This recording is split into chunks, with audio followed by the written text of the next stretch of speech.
Welcome to the Whiskey and Wisdom Podcast, coming to you from the Cargo District Recording Studios in Wilmington, North Carolina, where we discuss the most fascinating topics of life. I'm Tyler Yaw with my co-host, Chris Kellum, and each week we interview a special guest to learn how they acquired their wisdom over a glass of whiskey. So, sit back, pour yourself a glass, and enjoy Whiskey and Wisdom. Welcome, everyone. This week on the podcast, we have Erica Stillman. She is a holistic coach, writer, and free spirit here in Wilmington, North Carolina. But before we go too much further into that, Chris, what are we sipping on today? So, our eye was drawn to this really nice looking bottle. Not our eye, Erica's eye was drawn to them. Erica picked it out in here, but I saw it the other week at the bar, and I'm like, man, I really hope she picks this one. Wait, no, wait. You were thinking that? Yeah, I was. It's because it's blue. Teal is one of my favorite colors. So we picked up Tullamore Dew XO. So it's the Caribbean cask, which is actually kind of cool. So they do the traditional Tullamore Dew, and then they put it in a rum cask. And as most people know, Caribbean rum is the best rum. This one has some very interesting, flavor notes. You can actually kind of taste some lemon curds, some caramelized pineapple, brown sugar, which is probably from the rum features. Yeah. But on the nose, it actually kind of has a little mango and banana. It does have a classic orange. Yeah, I get the mango right away. Yeah. And caramel finishes. The sweet notes. Tropical. But yeah, let's cheers to a good podcast. Cheers. Back to the tap. Tabletop. Delicious. I inhaled it. That was me last week. Yeah. Oh, whew, there we go. When it always hits all of the nostril senses, you're like, Right. You get you all at once. taking it in.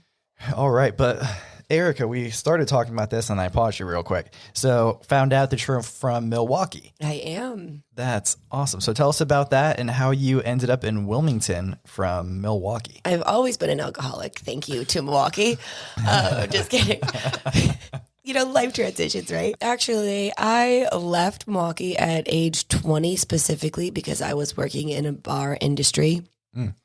Rightfully so. Milwaukee was known for 3 streets specifically that had all breweries and bars on them. Wow. And there was 95 on each street.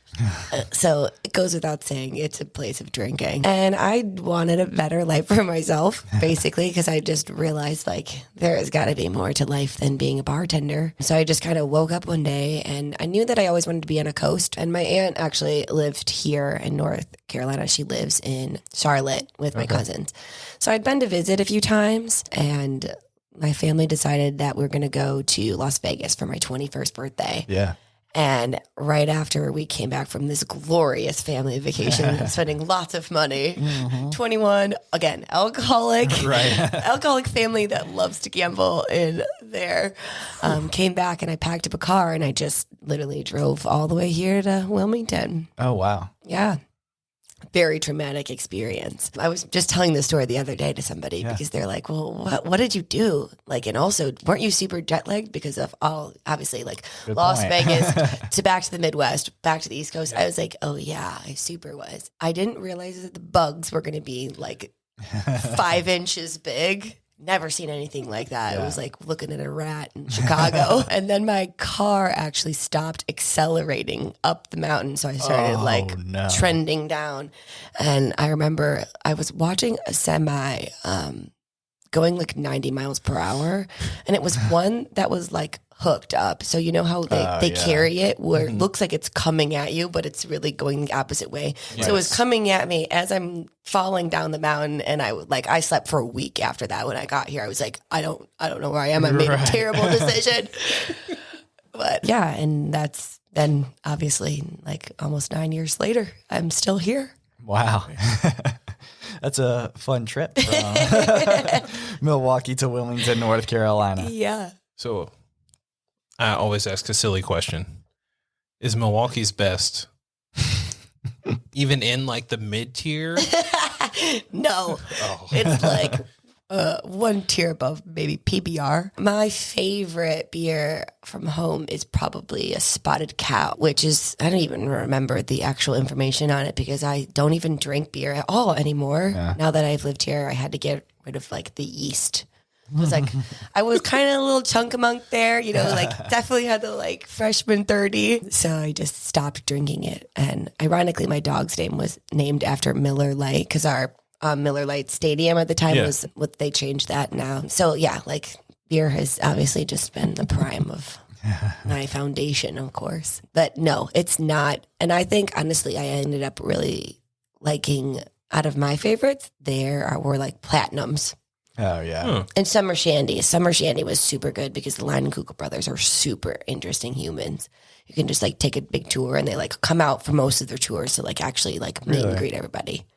Wait, that's from Wisconsin? Mm-hmm. I didn't know that. I love their Summer Shandy though. Yeah. Yeah. It's a great summer season flavor. Right. Good. No, my mom grew up in Wisconsin for a little bit. Actually, yeah. She moved around military, but she was like, yeah, I went to Wisconsin for college and then I got bored with it. And I'm like, oh, so you like Milwaukee's best? She said, shut up. Yeah. That's just marketing. It is. It is. I mean, that just goes to show how great branding is, right? Yeah, because that product sucks. And you can really just say whatever you want about anything and call it. But you're here now. I am. In the transit. So you moved here and you took a whole like 7 to 10 days to rest and like recover from thinking you were going to get run over by a semi. Yeah, it was too bad. What did you do when you first got here? Oh, it's hard to even remember because I've had like multiple lives since then. I think I jumped into a few sales positions. So I was like actually working for like, I remember I worked for Amazon, DirecTV, and Verizon. So I was high honcho in all of the Preem sales. So I guess that's why I'm good at marketing too. And I was like GMs in some of them. Okay. And then from there I got into nursing and I worked in the cardiovascular ICU for 4 years. Oh, wow. And then I owned a gym with my ex and I moved into preventative care. And then from there, I just took the rest of my coaching abilities and molded it mostly into the mental health that I am now servicing all my clients. Where did the turn come from when it comes from going from sales and marketing into nursing? Unfulfillment. Yeah. The money was super good, right? Like sales is like, oh, great. It's awesome. But it was just not satisfying for me. And I felt like something was missing, I guess, even though like I'm super good, I'm super bubbly. And I had this like great, excellent, I love to connect with people. So like for me, that's why I liked sales. But then it was just, it was just unfulfilling. And I was like, okay, like there's got to be something else I can do. And back then I was like 22. And I mean, I don't even remember at this point. That literally feels like 50 years ago in my only 9 years being here. It is crazy kind of looking back because I've been here 10 and same kind of concept too. Like when I think about like when I came here for college, I'm like, how long ago was that? And it's like, really, it's only 10 years, but it feels like a lifetime ago. And then also it feels like in a blink of an eye. Mm-hmm. Yeah. Like when I think about it and I'm like, wow, that could have been yesterday, which is so strange. I definitely think that whenever I like walk on the beach, because I think for me being there is just like a time capsule. Mm-hmm. I like think how many times have I walked on this beach or how it's like helped me get through chapters of my life. And I'm like, man, like being on this beach is a big reason of why I'm even here. Like, I remember when I first stepped on it, I was like, oh, yeah, like this is what I was longing for. This is what Milwaukee doesn't have. Right. It had a beach, don't get me wrong. Lake Michigan looks like an ocean, but they were dumping lots of like toxic crap in it. We weren't even allowed to go in the water when I lived there right before I left. So, yeah, it's completely different, obviously. That's crazy. I didn't know that. Yeah, it was really nasty. So tell us a little bit more about what you do now in the holistic coaching realm. A lot of things with that too. So my favorite thing that I'm working on now specifically is kind of what I call my adventure packages. So people will come in and they'll come and see me and it's usually with something that they're dealing with, that they're struggling somewhere in an aspect of their life. Sometimes it's divorce, separation, or they're just generally lost with their career path. Sometimes I just get people that are very confused, or a primal thing that I'm working on specifically is people's shadow work. So it helps you kind of open up the box to your past memories and things that you've dealt with trauma or things that you've learned up to your entire life. And it's just like unconditioning and teaching yourself how to break these bad habits or traits or whatever you're experiencing. So I help them kind of open up the box and help you start to process and reflect all of your memories, or again, whatever you're coming to me for. So they'll come to me, usually either I do Zoom calls or they come to me in my office, and then they'll tell me what's going on. And I know immediately what that person is going to do based off solely because I'm also an empath. So like I hear them, you know, in the sense complaining about their life. But to me, I am like such a connector. So they'll say two things and I know this is where it stemmed from. This is why it's going to be. But my point is to help them help themselves. Right. So I give them fundamental tools. I'll show them how to do it. They get a little bit of homework. And then if they get the adventure package, sometimes I just basically drop a location and I'm like, okay, show up at this place today. Oh, wow. And you're going to do something you've never done before. Yeah. So, yeah, I don't know. It's like super fun. It came to me actually in my own meditations of like how I can help mental health and in general, like how I can take therapy bigger. Yeah. Because, you know, like in most therapy sessions, we'll go complain about our lives, come back, and the next week you can complain about the same things. That is not what I want from people. I want you to actually be able to heal on such a bigger spectrum that actually does make you change your mindset about why you're doing it. Right. So when I take them to these places, it's very specific to who they are and what their problems are. So I ask series of questions and I set up very series of things based off of who they are and what they need to do. So sometimes it just literally, I've taken people for walks to the park. Something that's so easy, super tangible, but it's something that they've literally been like, I think about doing this, but I just don't do it. So they pay me to teach them and make them do it. But that's just like the small spectrum. Like other times I've literally paid for people to like go and have like personal dates on the beach. Like I'll have like different collaborators with different people in town that have different therapies. And then they go do that. Wow. I've had people go into the float tanks and sit in the float for an hour, go to the salt. I've had men that I've done like fishing trips for. I just like, it's very, very unique and specific. And I mean, again, therapy looks any way that you want it. But sometimes it's just, we're not even taking the initiative to do it. Or like, we know this thing is going to make us feel better, but we find X, Y, and Z of why, like, no, I'd rather sit stuck. So it's just like pushing, being a little gentle push. Yeah. I'm sure it's super rewarding, especially compared to the sales background. Yeah.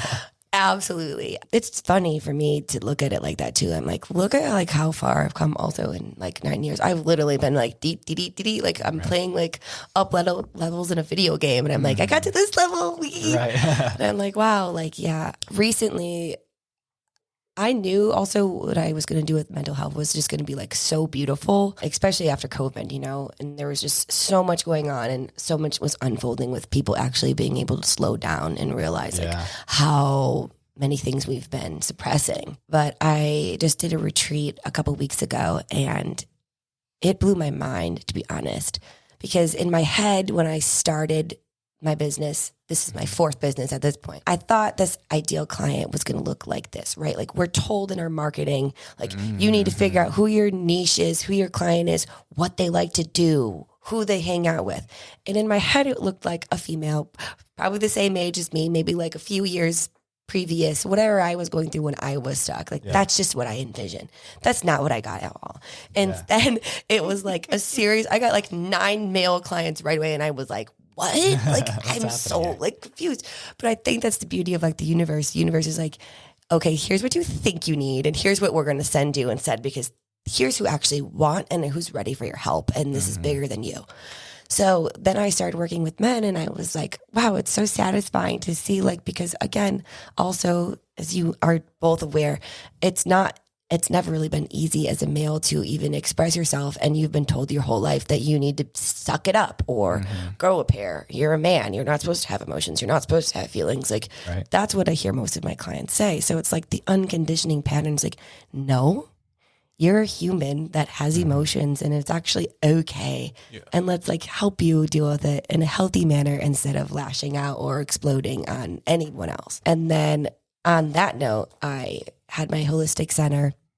And one of my friends had came to me and he was like, I am trying to open up a new market for past recovery and addicts. Oh, wow. And I want to make this center of a healing space that doesn't just look like making them go to an AA meeting or whatever it looks like.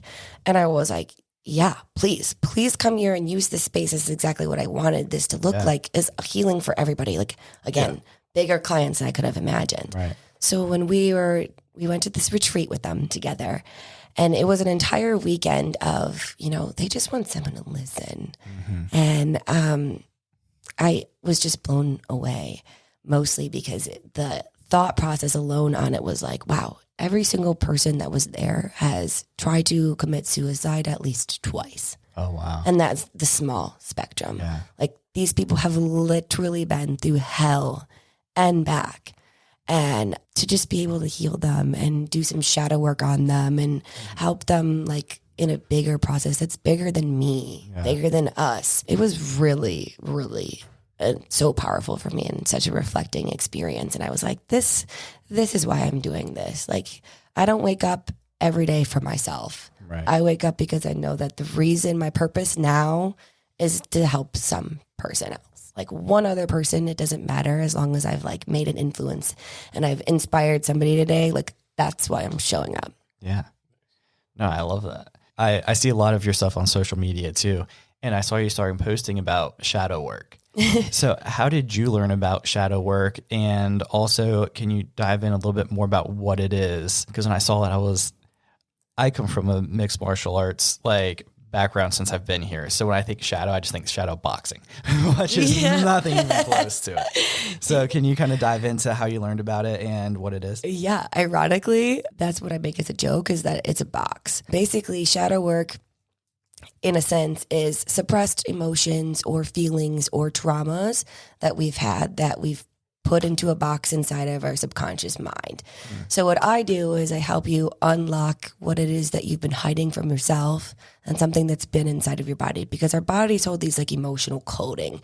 So sometimes when we think we're going through something or we've been through a traumatic scenario, our bodies still feel that pain. And until you forgive that person or that thing or release it, it's still inside of you, and it's still depicting on how your projection is on the daily. So, like, you're holding on to something that you could have been holding on for 15 years, and you're still angry about it, and you're still functioning like that with that pain without even realizing that that's that core memory. So for me, it started actually happening right around COVID, when I started to just, like, unfold things I've been lying to myself about for years. And it was like, old patterns of my own childhood. It was these stories I was telling my own self that, like, I would make up a different narrative. Like, I was like, well, I'm going to not be that person. And I would start telling people that I was this thing.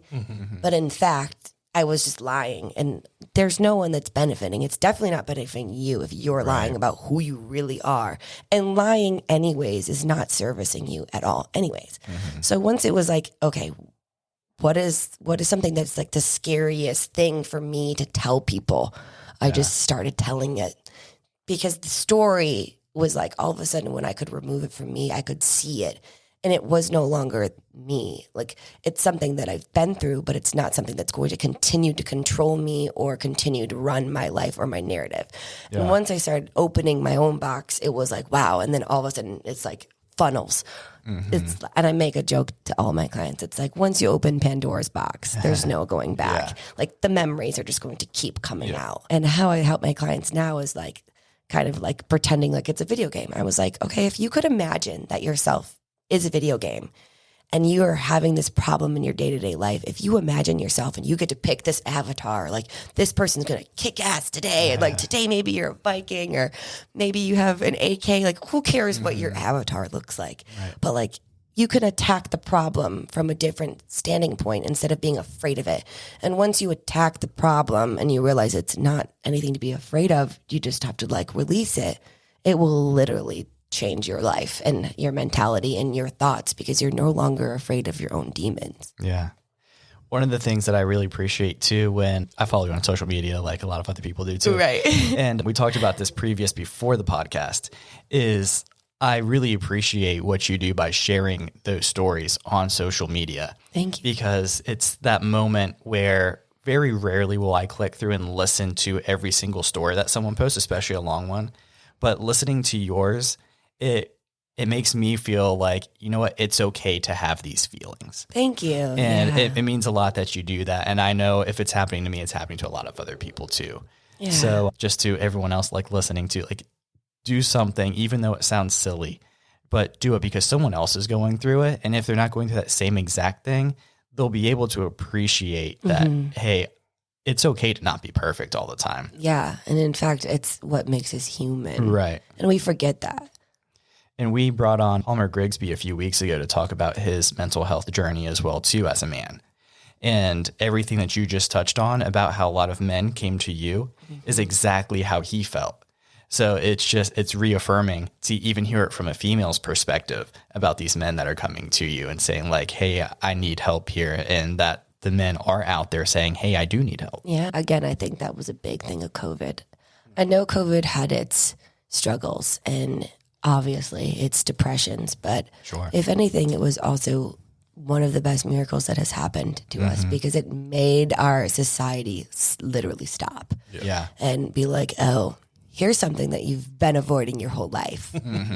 Now, whether you're back to the busy reality because it's now been 2 years removed and it's like our society moved right back into the crazy patterns. Now I have people be like, oh, I'm here again and I'm stuck. Like, okay, now there's nowhere to run. Yeah. Like now I know I'm feeling this and like living in anxiety and depression and things that aren't uncomfortable are not natural emotions. They are not meant for our body. That is literally your body in survival mode still. Yeah. And it's like how we can transition you from feeling those anxieties to getting you out of that so you feel like you're actually in a state of thriving where you're not so worried. I heard like the perfect metaphor the other day, and it was about a bird eating its like food. And it's like it's sitting on top of the nest, and every 2 to 3 seconds, the bird is scanning around. And it's scanning around because it's trying to make sure while it's being vulnerable, eating its food, it's not going to get eaten itself. Yeah. So scarcity, that bird is in survival mode. We're humans. We've moved past the idea that someone else is going to eat us. We eat everything else. We are at the top of the food chain. So like, let's get ourselves out of that survival mode and into something that's not full of the anxiety and the uncomfortability and the shakes. So yeah. I'm glad you bring that up because one of the first things that I was told when I started going on a different career path is there was a guy who's very successful at his work. And he told me, he was like, you know how you're hungry now? Don't ever lose that hunger because someone else will eat your lunch. And so that's like the perfect like world we live in now is what everyone's saying. And really where I find my joy isn't continuously making a pile of money to sit in my bank account or to invest more, is especially now, like I claim Wilmington as my home now. I've been here 10 years. And I want to start giving back to my community. I want to start spending time with my family. I have 2 kids at home now. Like I want to have some kind of fulfillment in it. And that's kind of the reason why we have the podcast too, is not necessarily to make a lot of money off of it. We want to be sustainable, of course, but we want to connect other people with each other. Right. Like if I had a dime for already the connections that Chris and I've made from people and that we've helped connect with others, that's more valuable to me than anything. Yeah, of course. Because again, like a fundamental part of being human is the connections that we make with other people. It's like we're longing for the deeper purpose. Yeah. And I like people come to me because they see I'm the happiest human I've ever been. And they're like, I see you. And as long as like I stay in this light, like people realize like, oh my God, they're like waiting for the shoe to drop. Like what is wrong in my own life that I can change? And, you know, like I was saying before we got on here, this past week I have gone through some passings and it was just like eye-opening for me again, as it always is. Like these moments, they're not given forever. We have no idea what it's going to change. Working in the ICU, I saw that every single day. Like every day is a miracle. but we take it for granted. Or like, oh, I'm too busy, I don't have time. No, that's you, and that's what you decided your priorities are. Yeah. But like, you need to take care of you. Yeah. You need to do the things that make you happy. And if you're not happy in your environment, in your relationship, where you live, what you're doing, what your career path is, you're the only one that can change those things. So you have to decide for you and tell the people that you love, if they are the people that make you happy, like, I love you. And if your career isn't fulfilling anymore, then you need to take the steps and preparation to find something that will fill you up and make you happy, because the only thing you're doing when you're not doing that is continuing to be miserable and watching someone else be happy. I completely agree. One of the other things I wanted to ask you about too is, so did you come up with the shadow work type of thing, or did you learn that from someone or an experience? A little bit of both. Okay. I can't even remember. I think I'd heard other people use different terms for it. Specifically me, I guess I really say it's shadow work also because I'm a Leo. So like I have a lot of fiery energy. Sure. And I have a lot of light. So like being a Leo is like the precipice of, like, horoscope explains that I'm the sun. Yeah. So for me, it was like I get to walk through the shadows of death and slay the dragons. Right. And it's easy for me to help people with that specifically because I'm the light, I'm the sun, I'm the thing that helps you see your shadow, but like it doesn't have to look so dark and scary. And I've heard I've heard other people talk about ideas of it or some things. I think I've heard more people be like the dragons inside of you. So it's kind of just a formality of that, but I don't remember specifically if I heard that exact terminology from one of my mentors. I'm sure I probably did, but it wasn't something that I followed them to do. It was something that I specifically experienced, and I knew that going through that, like, I'm going to be able to help somebody because I understand how scary it can be. I mean, there's nothing scarier than looking at yourself in the mirror and being like, I know your secrets. Yeah. Right? That's especially kind of powerful too, that you walked through it yourself. And then that's kind of your experience that you can share with others. That's awesome. Thank you. Yes. So are you taking your holistic knowledge and turning it into a book? Because you said you were writing. Yes. I actually finally started like writing my memoir. Oh, okay. Yeah. Which, like, go figure, because I'm super famous. I'm just kidding. No, but like my big term girls is more international speaking. Okay. So like my next couple years is like TED Talk. Like I know I am meant to be speaking in a large stage because I got all this energy. Yeah. So for me, it's just like getting myself prepared to like already talk about those stages of my life and those chapters. My book series is actually something that's super fulfilling to me. And it's more of like I'm on an adventure to find unconditional love. Okay. So it's like writing narratives of like people I'm connecting with in different places and hearing about what it feels like for them to find love. And that could be like, you know, their significant other. But I think my favorite story that I heard recently in a different town was this man was telling me, you know, I have this beautiful story with my wife, but nothing made me understand unconditional love more like the first breath that my firstborn took when he came out of the womb. And I got to hold this baby boy skin to skin. And I'm like, those are the moments that love is just so beautiful. And for me, it's like having someone be able to get to explain that story, like seeing the light and genuine, like pure love in their eyes, like that's super fulfilling for me. And for them to be able to also articulate their stories, like I know it lights them up. So again, it's like me already kind of tricking their brain to be thinking about something in a different avenue. So every time I have somebody tell me, you know, one of their stories, I give them like a little piece of my own knowledge to be like, hey, like I want you to think about that moment every time you're not doing good or whatever it is, because those moments are the reasons of existence. It's like we forget the little wins. We're too busy chasing the narrative of the bigger and better. And like, we're always going to be chasing. You're never going to find happiness if you don't realize it. The small, precious moments is how you're going to be living. And like, that's what I do generally, is just like one little thought process that I can help tweak in somebody's mind. That's what I'm like, oh, there it is. I can see it. Like I see the epiphany in their minds. They're like, oh, okay. So my books are just going to be something that is super fulfilling. And I love big projects that are overwhelming because specifically it gives me butterflies, right? Like for me, I'm not chasing the anxiety. I'm chasing the, like, if this doesn't give me butterflies and I'm not pooping my pants nervous, like it's not big enough. So for me, I'm like, this glass ceiling, like there is no limits here. Like this human experience is as big as I decide. There was a quote. Is the roof. Yeah. One of the quotes that I thought of when you said that is, if it doesn't make you nervous, you're not dreaming big enough. So that follows that line specifically. And kind of what you were saying about the gentleman with the first breath of his son, having 2 kids now, one of the things that I think of when I start getting too busy isn't necessarily the love aspect of, like, go back to that moment, but the loss, because I know that loss can be a lot more triggering for people than something that you've gained. Yeah. So even like sitting here doing a recording session, even though it's necessary, even though like I enjoy what I'm doing, I know I'm losing that moment.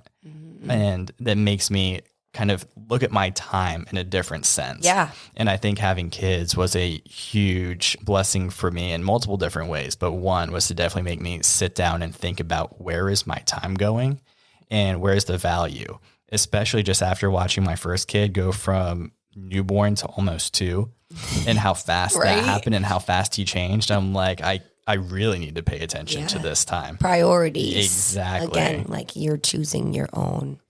And we all make excuses for our own lives or what we're doing, because, again, like it's easy to get caught up in the busy, but like we got to slow down. Right. Yeah. And I mean, to your point earlier too, that if I had that type of dedication and prioritized better, like would it have felt like it was a lifetime ago when I moved here 10 years ago, if I would have like prioritized those moments and not be on the wheel. But then again, if I wasn't on the wheel, would I be where I am now? So it's one of those duality. Constant, yeah, exactly. It's a constant battle. I like to say it's like divine timing. I get a lot of clients that'd be like, you have so much wisdom at your age. And I'm like, first of all, if you're saying that, you're already putting a limit on your age. It does not matter where you start. True. Like you can be 80 years old and write a book. Look at the essence of time. Yes. Like it doesn't matter, but it's again, like where you're putting your time and your value and your priorities and the things that do make you feel good. So I'm like, yeah, it is its own thing there. This is completely slightly off topic. That was a weird way to word it. Anyway, so still in the world of holistic health and healing, as we're drinking whiskey. Everything's good in moderation. I mean, exactly. Moderation. But you can heal over a drink because you can talk things out for some people. You're right. Exactly.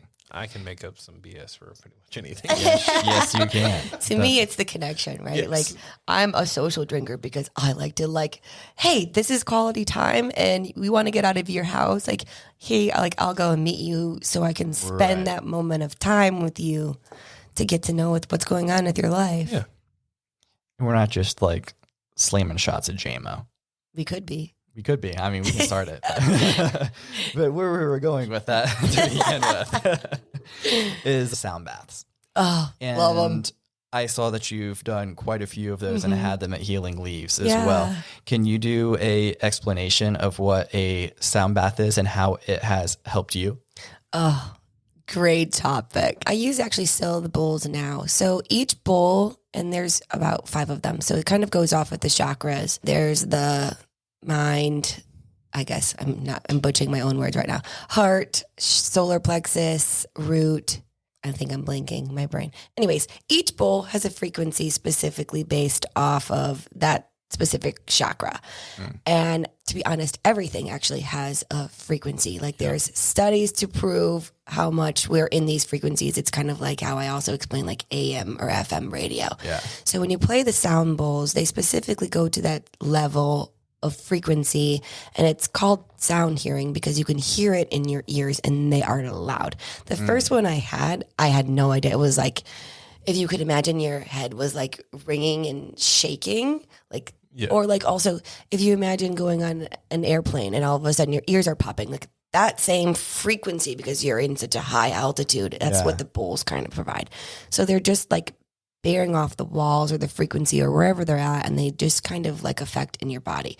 And so your body has the natural waves also, and also like your heart rhythms, and they connect. So it's like something in them wires your DNA actually, and then your cells feel a different way. So it becomes its own sort of like rejuvenation or relaxation, and it's healing in that source.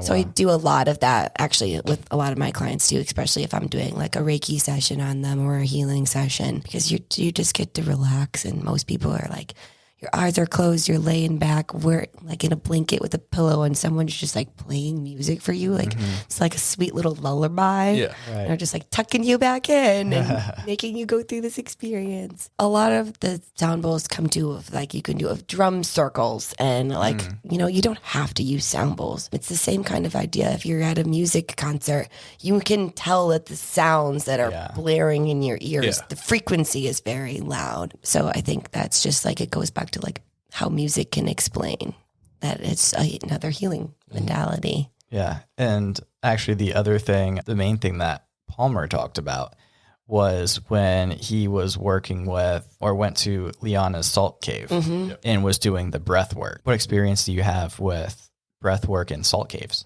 Okay. Well, first of all, praise to Liana. That place is a heavenly sanctuary. Going there this week. Well, the Salt Cave has its own. I've had a lot of clients, actually. I've taken them on their adventure package to go and sit in their own experience in the Salt Cave. Yeah. During my Firefly days, I went there quite often. And I'm like, I need to go back there again because it's amazing. It so is that it has exponential reasons. But breath work, basically, I mean, I've had to explain that scenario to people with everything I have ever done. Basic, from being in nursing to the gym to an everyday, like I'll like have people sit next to me, and again, I talk fast. I'm not from here. Southern people will always comment on that, but you can always tell when they're not from here, and they're like, and then yesterday was, and I'm like, you literally said 6 sentences without a breath of air. I'm like, slow down. Yeah, we're a different place now. Relax. And also, not breathing is only raising your heart rate. Like, there's just so many things that are connected, right? Especially with the human anatomy. And I remember also like coaching, and when I had my heart patients, they would come out of their extensive heart surgeries, and our first thought is to bear down, like the pain is hurting so bad, so when we like clench our whole body and we tightened up, it's actually opposite of what you need to do. Your body needs to release the carbon dioxide and take in all the oxygen, just like change the frequency of the body. So the body needs to be able to release and expand. So with that, it was like the first stage of how I was coaching people with their breath work. And then it would be like, then they took it next level to the gym. And I would say that same thing. Like when we're at the gym, again, like if you're putting any weight down, or if you're a runner, or if you're anything, your breath is like numero uno, number one. And I used to say that with all of my, like, if they were too afraid to come to the gym and they'd step in, I'm like, okay, first lesson, if you don't hear me say anything else, and you're going to hear a lot of things, because this is what a coaching session looks like, breathe. That's it. Take an inhale, take an exhale, because if you can't breathe, nothing else is going to go right. And it's like the foundations of breath work, even to put on weight. Like you have to inhale to be able to like exhale, and then all of a sudden you can carry on like 50 more pounds than you thought you could. Because the mind does one thing, but the body can always go like 4 times longer than we think our minds can do. Again, it's the mindset. Right. So with the breath work, it's just like calming yourself down. So I do that also now, and I took it to another step. So in a Reiki session, for instance, I'll take them through a series of breath work. And then kind of like a hypnosis, visualization, meditation, and kind of put them into a sleeping state so they can heal. And it's the same thing kind of with the sound baths. Oh, that's neat. Yeah. I'm glad that what you described it the way that you did, because for me, that makes a lot more sense than the way other people have described it. And the way that it connected with me is I do like to lift weights. I do like to be active. So by you saying that's similar in that aspect, when I finally started learning how to breathe when I was lifting, the difference that it makes, that how much more weight you can put up. Exponential. Yeah, it's insane. I was like, I never thought I could be able to lift this. And I've done nothing different except for the way that I was breathing. And that's just another stage of healing. Again, it's like the emotion code that the body carries. So that's just like, again, all of the things I've talked about have related because of all of these like core things. And they're just small things, right? Like, oh my God, I'm not breathing. There's your step one. Right. Like, that's the problem. I did it the other day and I was like, I was like, wow, I just did like 15 things and I realized I've been holding my own breath. Yeah. So it's like, the teacher's always also the student. Like, I'm constantly like re-innovating my own thing because I'm like, oh, that's a coaching moment. Perfect. Yeah. Like, oh, I wasn't breathing today. My bad. Right. Let's start there. Yeah. I caught myself doing that today too. I was working on a project at work and I was just like staring at the computer. And then at one point I was like, I don't think I actually took a breath for like the past like minute. Like, how did I even hold my breath this long? I think that was probably one of the cool things iPhones figured out, is because remember it used to be, it said something and now it's like a mindful minute, but your phone will literally be like, breathe. It's time to take a breath. Like, stand up, move a little. When you get the Apple Watch, it's like, you should breathe. You've been sitting down too long. I'm like, man, you guys are monitoring me way too much. Yeah, we see what you're doing. Right, yeah. I mean, I guess if there's one good thing, it's telling you to stand up and make sure you breathe. Yeah. But to what cost? So I'm the king of randomness here. Don't bring it on. That's why we brought you. Two questions, totally off topic, because I know we went down a rabbit hole of good knowledge. Now I'm going down a whole another spot. What's your favorite thing to drink? Out of alcohol? Yeah. Good question.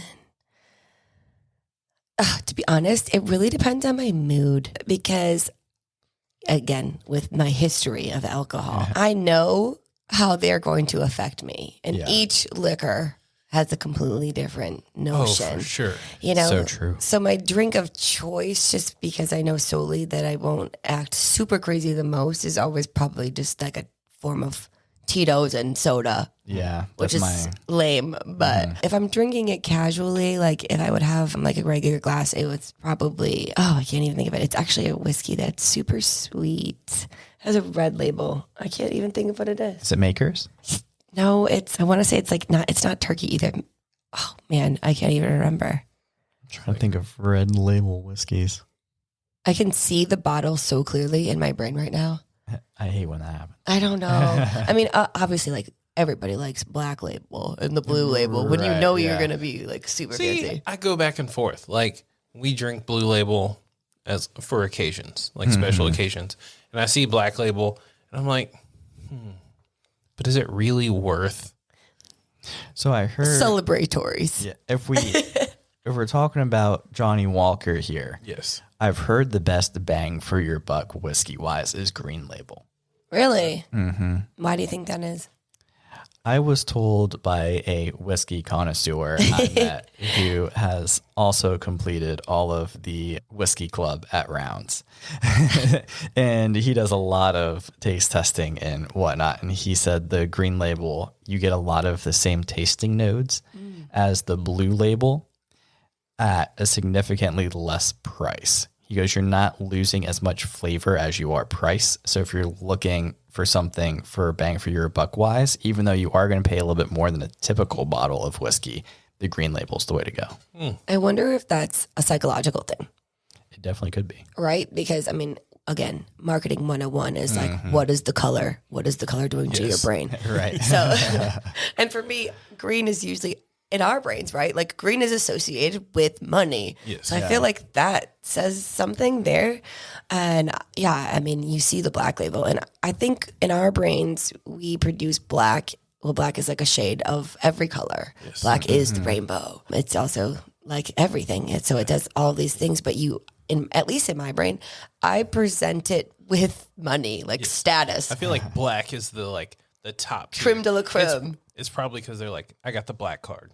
Like, you're right. You see it and you're like, that has to be You're the like, best. we gotta get it. I mean, I did it even in fitness. Like, I would wear an all black outfit, and then all of a sudden, I'd sit up with a completely different essence. I'm like, I look good in this outfit. Better posture, better everything. Yeah, you just like embody something different. Even when I was going to Brunson's and doing mixed martial art there, I would have like, I'd buy the all black belt. gloves. Yeah, I see, had it's just like psychological. black everything. Like, Yeah, that's super interesting. What's Marketing. interesting with color too, I don't know how this brought this memory up in my head. So when I was in Pennsylvania, my dad was involved in politics to try to help our school board. And when they were looking at signs put out in the like yards and everything, it couldn't be red, it couldn't be blue because theirs were already taken. And he wanted to be different from he wanted his organization to be separated from politics of left and right. Yeah. And so he's like, I need a color. And one of the people he worked with said, colors make a big difference in how you feel and your emotion. And they said, you want to choose green because this type of green that they used was associated with happiness and it makes What people color? smile. Do you know what it was? It was some type of green. I don't know the exact color of it, but they There's used a lot that. of colors of green. Yeah. Shades. It's close to inside of our studio. So if anyone wants to know, they can look up That's like forest District green. Recording Studios. Yeah, it was a little a bit weird lighter name. than that. Come to find out, this green, which is also in Starling Bar, It is. almost exactly the same, which is also the color of the year. Really? Fun fact. Huh. It's really funny because I literally, Synchronicity? I'm just a green person. Like I've liked green for like years. Like I worked at Buckle and it was like, oh, that's a new green shirt. Sure, I'll buy it. And everyone else is wearing like blues or like blacks because it's fashion. And I'm always like, if I can get green, I want some green. Like I got some green shoes. I told my wife, I'm like, hey, if you can find me a pair of Air Max 95s with some green, Ooh. let me get those. But yeah, that's why I picked green for in here. Cause I'm like, it plays well with the white and the black accents, but it's different. It's a good aesthetic. I personally have green in my branding. Green in the chakra form is the heart. So for me, it's always a reminder of like coming from my heart. Peridot, which is actually my birthstone, which is like a form of green and yellow. Yeah, it is, which is funny because that reminded me of like the Packers. It's green and yellow. But green for me reminds me of birth and growth. So every time I see green, I associate it with plants or like regrowth in a large scale because you walk by and you see something fresh and green, you want to smell it. And it just looks so pretty and it's like lifeful. So that is where my brain always thinks of it too. But I love forest green. When you said originally for money, for some reason, maybe it's because we don't use cash much anymore, but green isn't the first association I have with money anymore. Is what you said is growth and being like alive, which is really interesting too. Because like when I look at my yard in the front yard, it is like brown. So that is that. And in the backyard, it's very green for some reason. And I think like lush. Green, you're right. You're right. It is. Like the first time it rains, like all of a sudden you can just see it. Everything is just like so green and pretty. You're like, oh, it had like new life from the water. Right. So one, it's called Evergreens from Sherwin-Williams. I was like, I like this. I think the actual color of the year has a different name to it, but it's at least very similar to my man brain of associating colors. Got it. It's just funny because the last couple ones we've talked about colors. Because we were in Afghanistan, we were talking to Frances, and she was like, the colors there are just very different. And I don't know if it's Could you see them? the colors. Yeah. Could you tell the difference? Oh, for sure. Because I've heard statistically proven that men have a different hard time to like associate colors. So most men are colorblind. Yes. So I'm always wondering that. And I'm like, is that real? Like, what do you see? Yeah. That we had this conversation a while ago. Right, yeah. I was like, everyone's perspective is different. Fair. Because I was joking around. I was like, well, first off, when I was in Afghanistan, it really was different colors because of the chemicals in the ground. Like the colors pop up differently. And most of the stuff in there is like beige. So when you see green, it pops a little bit. But the color theory was if you're trained and grew up a certain way, that's what your brain assembles. Mm-hmm. So if you grew up and you thought that this green, you were told from kid all the way till now that that's actually red, you would come in and be like, oh, it's red. And then we would have an argument about, no, it's green versus red. But you're like, prove it. There's no way because you were taught that that's red versus blue. But that's everyone's perspective is different, which goes into like your theory of the things that are trapped inside your box is like what has happened in your life that is giving you those perspectives. Yeah, 100%. And I think a lot of it is we forget everybody else. Like we're all going through really hard stuff and just giving other people the patience and the space to like figure out like, wow, I've been through a lot. Yeah. And I didn't even know how to process it. And especially, like your environment and where you grew up and who you have been raised by. Yeah.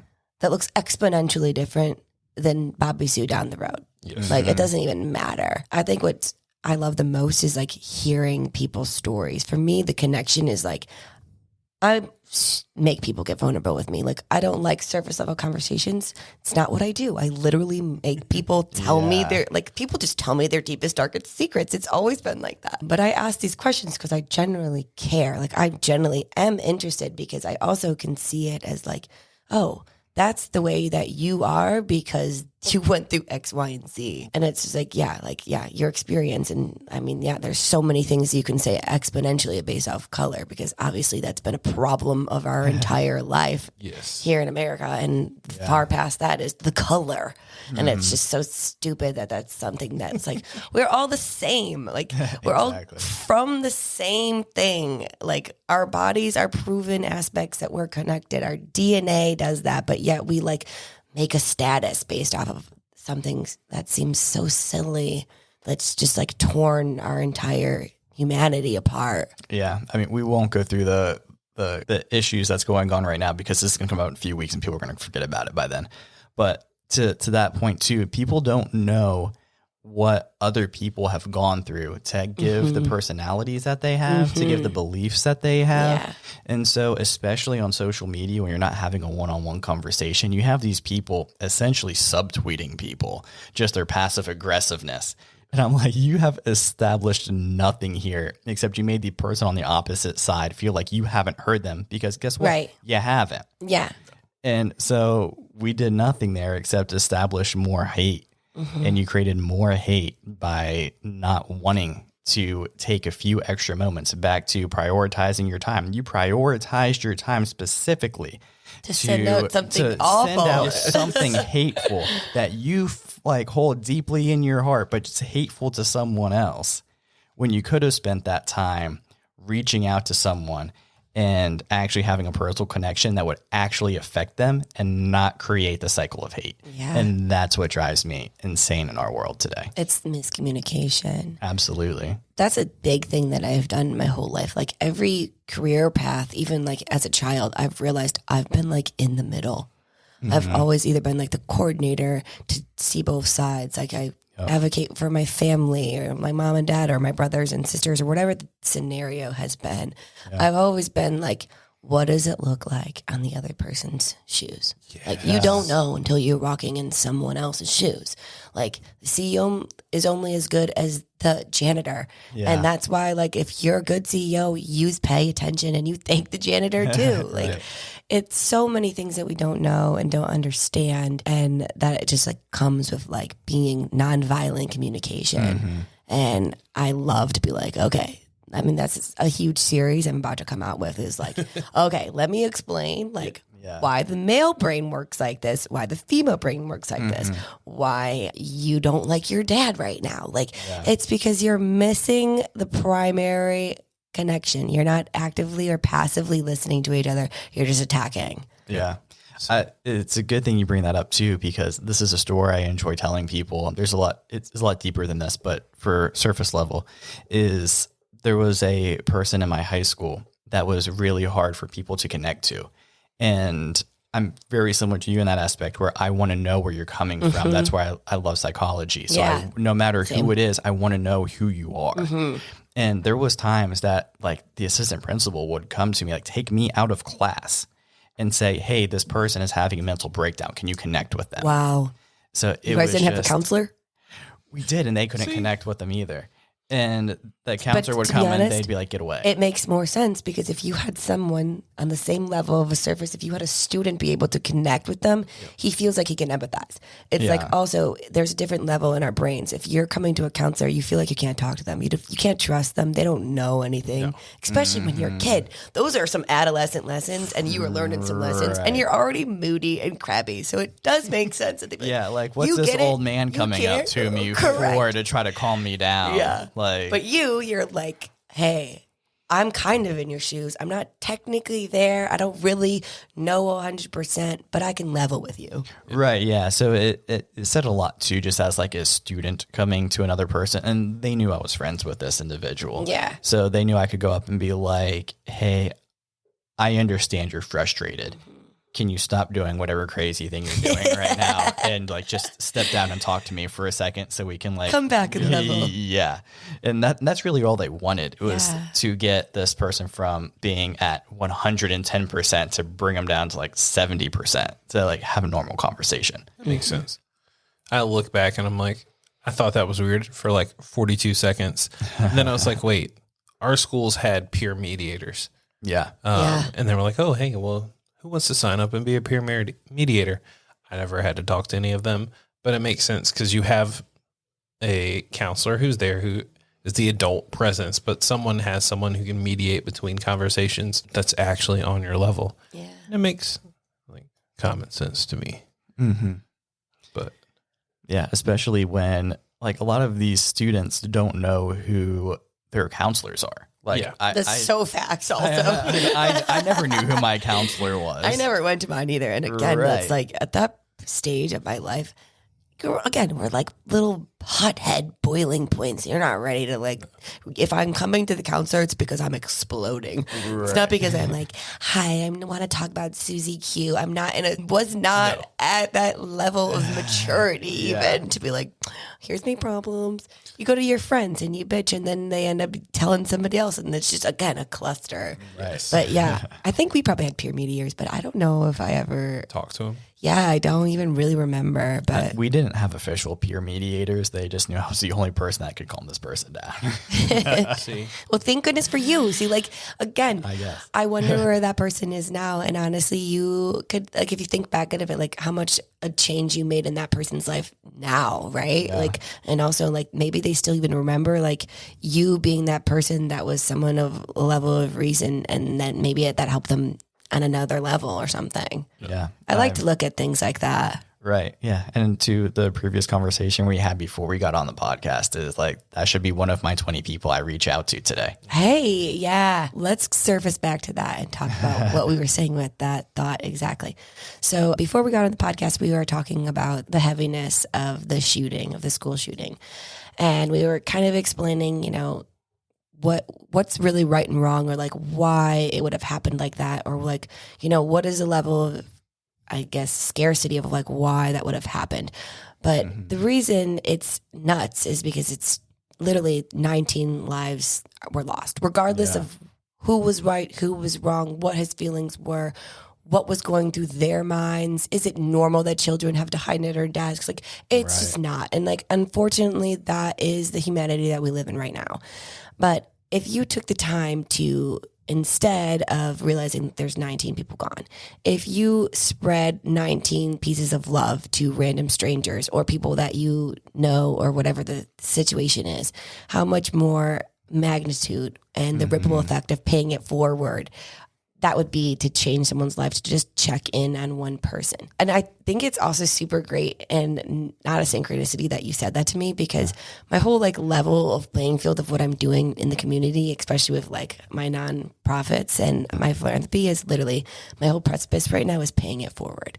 So I'm constantly like, how can I make this small change, even though it's small, but all I can do is help one person at a time. Yep. Like, I know the world's got problems. We got huge problems we don't even know how to deal with, but it starts small. and it starts in your community. So if you can literally reach out and pay it forward, or again, like I'd be buying homeless people meals, or I just do random acts of service always. So again, it's just like who I am, and I know it's a part of my purpose. So I think like what you were saying is like passing it out. And if all three of us decided to go on all of our social medias and say, hey, I'm going to send out 19 pieces of love to somebody today, I challenge you to do it too. Yeah. And like just watch how it unfolds. And sometimes we can't even see where it goes, but the magnitude is exponential. It reminds me actually, because I think a couple months ago I was reminded that I want to do the Pay It Forward challenge again. Right. But I watched, it's one of the movies with the little boy from The Sixth Sense.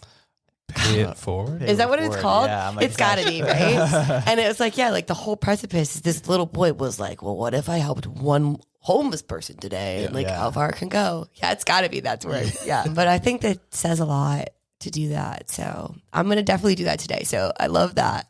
Yeah, definitely. And to that point too, the reason why I thought of it more than anything is just because of the conversation where I'm going to continue going back to Palmer Grigsby, because he was gracious enough to share his story with us, is that the part of the reason that he had the weight on his shoulders that he did is because he thought to himself, if I don't reach out to these people, no one else will reach out to me.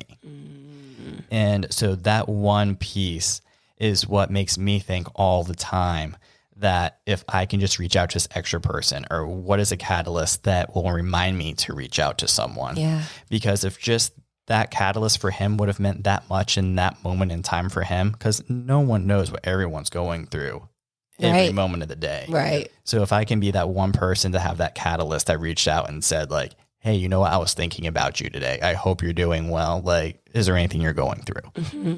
Just to be able to open that conversation, I think is very valuable. Love that. Is there anyone you think that you're going to reach out to? I just do it randomly in general. I think sometimes I do that like without realizing it. Mm-hmm. Sometimes I'll just be like, when I go off alone, when I know I need some space, I'll like end up at the beach or in the woods. And then all of a sudden these people will pop into my mind. Mm-hmm. And it's like a form of telekinesis. And it's like all of a sudden they popped in my mind, and then the next day they're in my face. And I'm like, I was literally just thinking about you. How funny is that? Right. And as soon as somebody comes into my mind, I'm immediately like, hey, I'm thinking about you. Again, love you. Hope you're doing well. Because it's just like, we have no idea what people are going through. Yeah. I've had some of my friends literally be like, I don't know how you knew that, or I needed to hear that from you today, but that literally made my day. Like, thank you. And then I was like, oh yeah, okay, little pat on the back, like sending out love instead of sadness. And my wife actually taught me this thing. I don't think she knows she's taught me this, and she'll find out if she decides to listen to this episode. But like, I'll see her doing something. I'll be like, oh, like, I'm really proud of her doing that. Or like, oh, she's like showed a lot of love to my kid today. Or like, oh, she looks good in that dress. And I think about it, but I never express it. And that's what I do for everything. And she brought it up to me one time. She was like, you haven't said that, like, I looked nice in like this outfit like you used to before. Communication. Yeah, exactly. And I was like, you know what? If I just start saying the things that I think of in general, not even just with my wife or with my kids, but in general, like, what would that do? What would that ripple effect be? Mm-hmm. And even today, there was someone who posted something on Instagram who I hadn't talked to in a while. And I liked the story. And then I said, hey, thank you so much for sharing that. It meant a lot to me. And evidently she was going through something that was much bigger than just a small post that she put on Instagram that was weighing on her. And being able to share it to that same point, something that seems small to you could be something huge for someone else. Yeah. Yeah. I just think about, because I am so random, I think about the random TikTok challenge where they like try and pour water into a cup and see who because every time you put a little bit, because of how water reacts to itself, it tries to hold itself up into a bigger shape. And I haven't seen it. Oh, it's so hilarious. But it made me think about it, because you're like, what is one like little act that you do can have a big effect? Because these kids are literally just like pouring water, little bit of water. And that one drop makes a huge effect. And then the surface tension just drops and it just spills everywhere. But like, that's the good thing about life, is you think it's just one little thing, but it could be the one thing that breaks the surface tension and helps somebody like be in a better space. Yeah. Definitely. Yeah. Love that. Yeah. That's what I'm here for. Paying it I was saying, forward. The silly thing. So It's you so- took your silly thing and Yeah. made it super It was so sweet. like serious. And I was like, Ironically, wow. that is like the precipice. I have not seen that TikTok challenge. I'm not on TikTok. Sorry, but I'm not. That alone, I explain on a lot of my metaphors is the cup. If your cup is you're running out of water, how can you fill up anyone else's cup when your cup is empty? Yep. You're only servicing other people when yours is exploding over and you are filling an overflow. Otherwise, you're depleting yourself and you're spending a lot of energy on things that are literally sucking your own energy. So you're not servicing yourself or other people when you're depleted. So of course it just fits right in. We talked about that kind of with Catherine Bruner, who was on a couple weeks ago too. And something that I always used to say about myself, just because like the whole manly man thing, right? Like I don't need nobody's help. And I would just reach out and like, oh, what fills me up is just like giving out to so many people. I've had like, so many people say that. Yeah, like, oh, I'm a whole pitcher. Like I can continue to like fill people up. And what I had to come to terms with myself about a year or so ago is, yeah, I was a pitcher. And guess what? The pitcher ran out. Yeah. So like at some point it does run out. Yes. It's not there for good. Not unless you refill it. Exactly. Yeah. gotta You have to find a refill spigot. yourself. To fill yourself back up. Yeah. Yeah. Somewhere you have to go and physically turn it on yourself to find what fills you back up. You're absolutely right. For whatever reason, that just reminded me back of the conversation about how we were talking about this bottle and how like Caribbean trip. Right. So this bottle is the top, because our viewers can't see, is like a teal label, or I should say clasp, or whatever the top is. And then there's kind of some yellow to explain the beautiful marketing. But the Caribbean, I'm glad you're bringing this up. I was making a joke as soon as we picked up the bottle, and I was like, "Oh, the Caribbean." I was like, "Oh, that's so funny." Like teal's my favorite color, but also I won this trip for two, an all-inclusive to the Bahamas, to the Caribbean. And it's funny because on the way there, it's like, I think I fly in from Miami and then they give me like a Johnny Bahama tour, Oh yeah. drinking tour all the way to the islands. And then you drink on whatever the side resort I choose. That is And amazing. Then the Tommy Bahama brings you back and then you fly back over my, and it's all paid inclusive for two. And I just couldn't figure out like when I was going to go or whatever.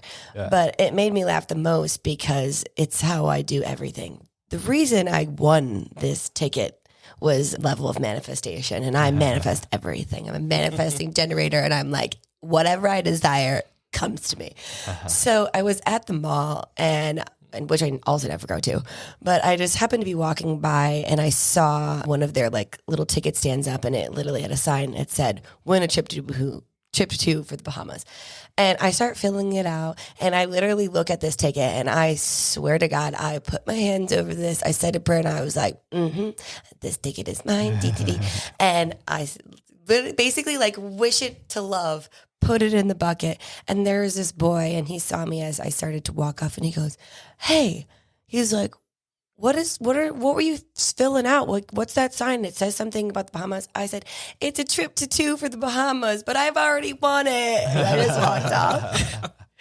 And literally like 2 weeks later, I get this random text message, and it was like, "You have won the trip for two." And I just laughed so hard. I was like, exactly. I told you. It's like, I knew I was going to win it, right? Like, and for a while I was winning so many things. Like I got all this money. I won like a trip. I won $1,200 from the airlines. Oh, wow. Like, because I was just in such high, again, the frequency, like my body was like, I'm doing so good. So many good things are coming to me. And then I started winning everything, which I tried to go for the lottery, but I didn't make that one. Sure. Got to keep that. That's You had to try it though. And it just cracked me up because I was like winning all this stuff. I already lost my train of thought. What was I saying? You kept winning. Something Your really frequency good. was on point. Oh, crap. I don't even know. Something about manifestation. But moral of the story, it's like if we think it into existence, it can come to us. And we like assume that that's not always what's going to be the case, but you can have anything that you want in this life. And if you're manifesting good things happen. Mm-hmm. So I like it. I'm happy you say that too, because so Brittany Lamberry, ring her up a lot on our podcast as well. So one of the things, and we also bring up 75 Hard a lot and the podcast. And one of the things in 75 Hard, when you continue to go on to the Live Hard program, which is past that, is Andy Frisella tells you to do, I think it's at least 10 minutes of manifestation. And again, being a guy being very skeptical, I was like, what in the hell is manifestation? What do you do with right. this? Like, so astrology is real? Sure. Manifestation is real? Great. Right. And so I saw that Brittany had been talking about manifestation, and I reached out to her. I'm like, what in the hell is this? And what am I supposed to do with it? And she did a pretty good job of explaining it, but I have you in here now, and I know you'll do a better job than what I can do trying to whisper down the lane from what Brittany said. So what can you tell our listeners about manifestation? Manifestation is a level of our thoughts. So again, I'm a health coach and I specifically work with mental health. And I also make a joke, we spend a lot of time in our brain. So you should make it a really good place to keep rent, because otherwise you're going down a downward spiral. Right. So manifestation literally comes from your thoughts. When you start asking the universe, it's like talking to God. I mean, you're a little piece of God. You can get what you want, and it's also how you can get yourself to goals. Yeah. So if you're talking to you, Gaia, God, whomever you decide your higher power is, if you believe that there is a higher power, you ask it, and you literally say to the universe, hey, I want so-and-so. But it's very specific, because if you say you want something, the universe is also confusing, because when you want something, it's like, oh no, it doesn't give it to you, because you're putting yourself in an area of scarcity. You need this thing when you don't need something. Mm-hmm. So instead of being like, I should get this, blah, blah, blah, blah, it confuses it, and it actually pushes whatever you need or want. So the words I like to say are, I desire this, and I've already gotten this. So for instance, I kind of mentioned back before, I have been manifesting writing this book. In my brain, I wrote on a Post-it note on my mirror, I'm a New York best-selling author. I've had this on my mirror for 5 years. I look at that mirror every day. Whether or not I say it is its own problem. But in my head, I'm like, I've already got that. I'm so thankful that I'm this best-selling author, even though I've not even started writing this book back then. You think it will happen. Yep. If you can call it into fruition, it will happen. If you write it down, it will happen. I heard a perfect avenue of a metaphor for this too, and I made this as a joke on one of my stories one day about being in a wishing well. Mm-hmm. It's like when you go to a wishing well, you kiss the penny or whatever piece of coin you do, and you make this idea of this thing that you know you want, this happy memory or this love or the idea of the gratitude to come in. You throw it in the fountain, and then you walk away. You forgot what your wish was. Yeah. It is 1,000 times more likely that wish is going to come to you so fast because you forgot about it. But the problem is if we start thinking about it, and every day we want this thing, I want this new car, I want this new car, I want this new car. But then in the same day, you're like, but maybe I should get a Jeep. Maybe I should get a Jeep. I want this new car. Maybe I should get this Jeep. You're confusing the universe. So you're in this area of chaos of the manifestation. But when you put into the universe, I desire, this is already mine. Boom, I got it. Like me with the Bahamas trip. Yeah. That's already mine. Peace out. And I walked away. I got it. I forgot I did that. It was like putting it in the wishing well. I didn't remember that I filled out this silly, stupid form, but I want it because I already thanked the universe that it was mine. And then I let it go. I let it happen naturally without using my own thoughts, because our thoughts are creation. Yeah. And again, it's like back to everything that we do. We create our narratives. We create who we're being that day. Are we the hero or the villain? Yeah. And it goes back to everything into the breath work and the body. Like our body works if we use our minds, and if we use our minds and we use our breath, like it's all very connected. Yeah. Manifestation. Then my silly note is I've been reading the Sandman comics from like the 80s. Oh, yeah. And I'm like, I started because they're making a TV show about it. But the concept in general is the main character's dream, who rolls over what everyone dreams and thinks about. And the person in one of the books was like, I'm asleep. This isn't real. And they're like, no, like you imagine it, but it is still something that is possible. It could happen. And I was like, oh, you got to think. If you think positively, like you're saying, it can happen. It can come to fruition. So just positive vibes. Yeah. I like it. Keep tracing all of your dreams. They can happen. I think that's another thing like we forget in our busy lives is like we got this dream and a lot of us let them fall. You know, when you're a kid, you're always asked, like, what do you want to be when you grow up? Yeah. And you got the ones that are like, I'm going to be a professional baseball player. Or I'm going to be an astronaut. And then one day along the lines, they forgot that dream. Mm-hmm. And then the society kicked in and they're like, you're not good enough. No. Yeah. I mean, it also kind of like brings us back to the Michael Jordan aspect of what we were talking about before we got here. Like someone tells you can't do something inside of you and your body is like, no, I can do that. I should do that. So you're never too old to keep chasing your dreams because this is why we're here. Our soul's purpose on Earth School is because things can happen for us here. Like this is the place to do it. Like you want something, you can have that. Absolutely. Especially, and then us sitting here in Wilmington, just knowing the opportunities that are available for the people that want it. Yeah.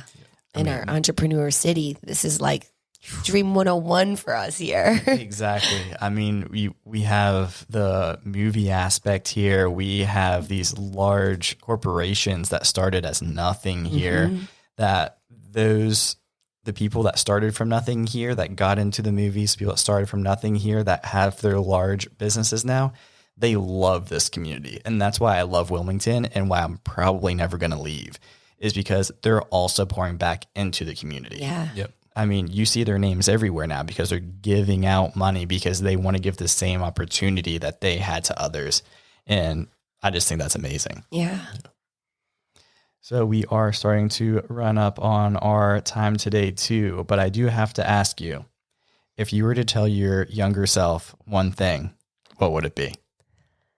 I get asked this question all of the time. Yeah. And to be honest, I change it every time. I was thinking that for some reason, I'm like, I bet you change your statement every time.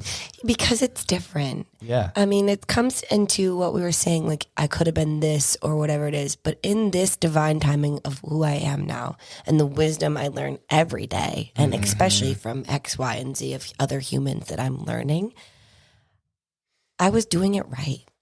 And I think I was always told, and I knew, like in my internal as a woman, we have this woman's intuition. We call it like the God complex. Yeah. I was always right. Like listening to my gut is the only thing that has always steered me in the right direction. When something didn't feel right or aligned and I ignored it is when something bad happened or I went down a wrong fork in the road. But there's really no right or wrong. So it really wasn't a wrong fork. It was just, I went down a really long crossroads in the path that brought me back to another path. Yeah. So the thing that I spend the most time on now is thinking every day, like how I can continue to be my best self. And as a child, we already are. The essence of a child is love and pure, and they see what we don't see. Like we say, kids say the darndest things, but like kids are no bullshit. Like they don't have no filter. They think, hey, you're being dumb to my mom. They'll say it. Like, no, you ain't right. But we ignore them, you know? And kids know. And kids are really, really intelligent.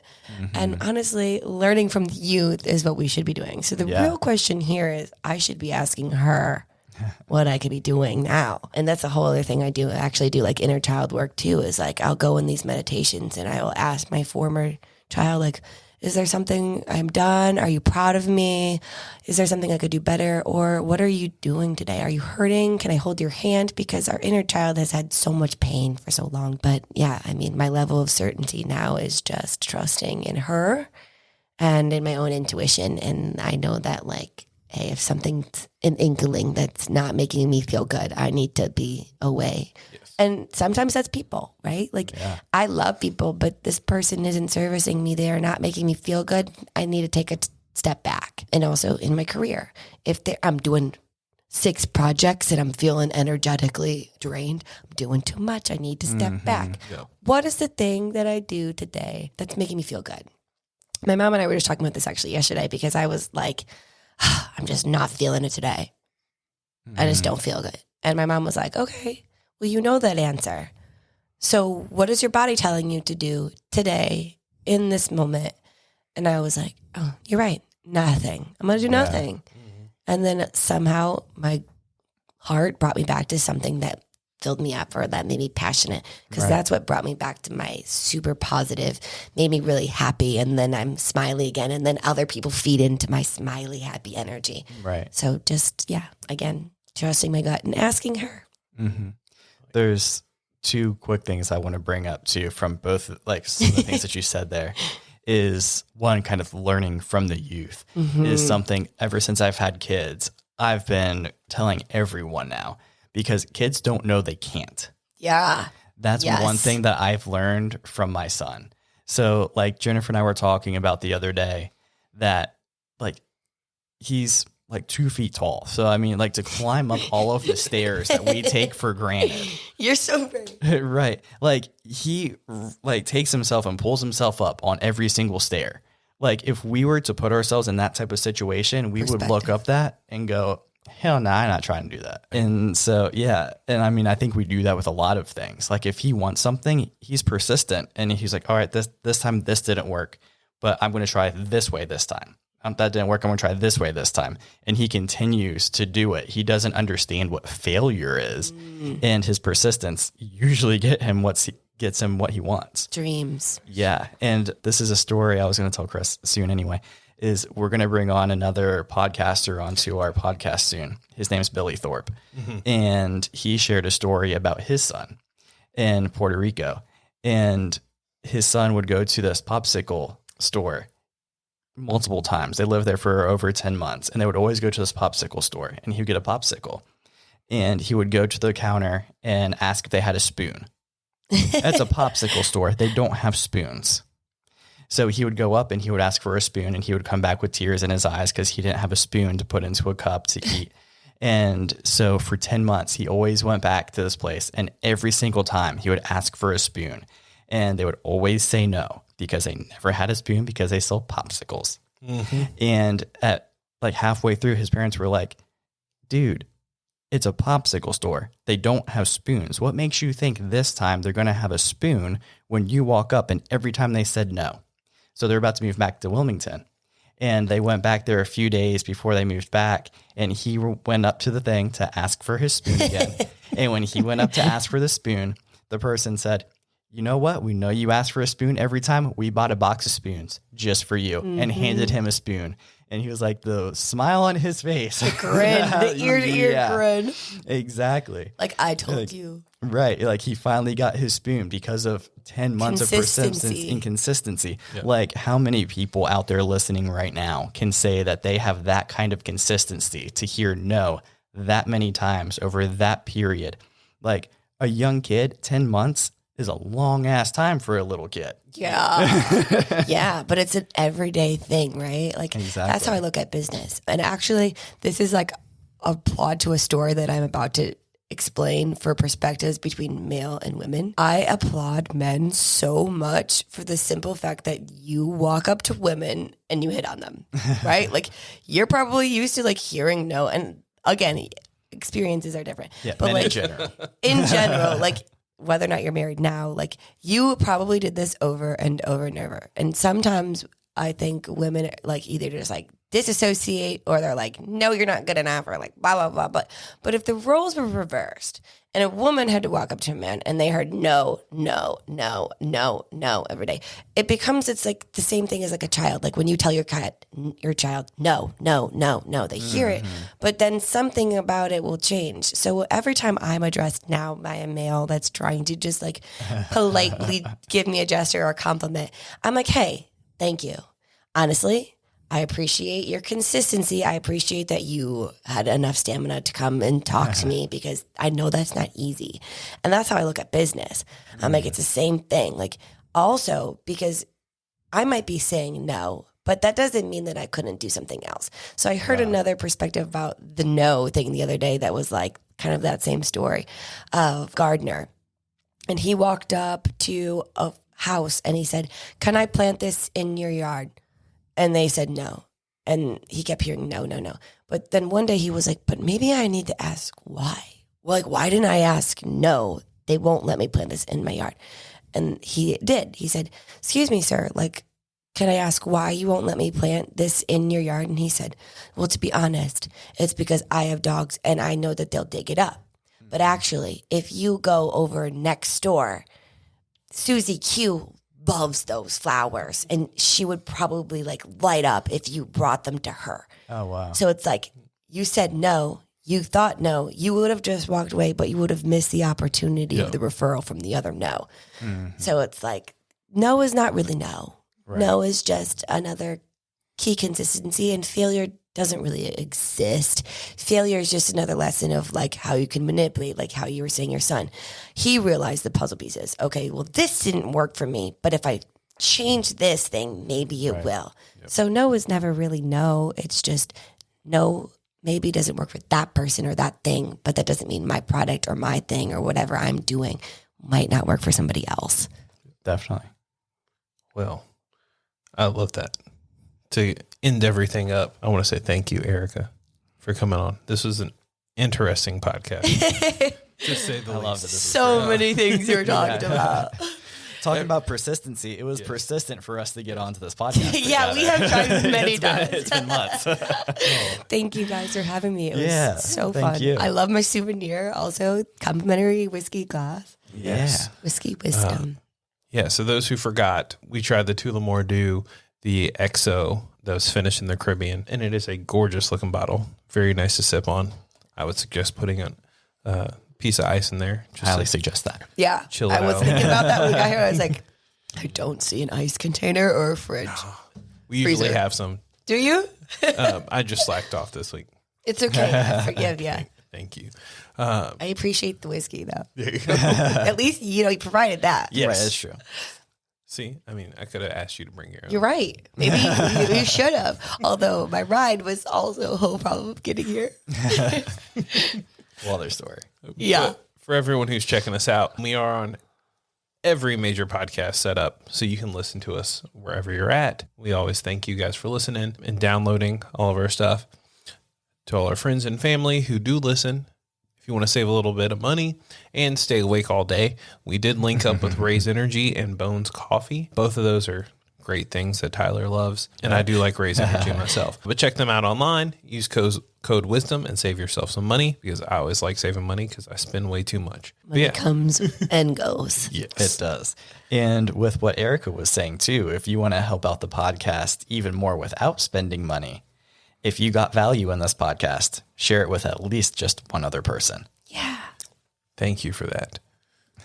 Yeah. Cheers. Cheers. Cheers. See you next week. Bye. All right, Erica. So one last thing before we fully close up. Where can people find you? Other than the social medias, I would say it is my website at ericastillman.com. It is spelled ERICASTILLMAN@.com.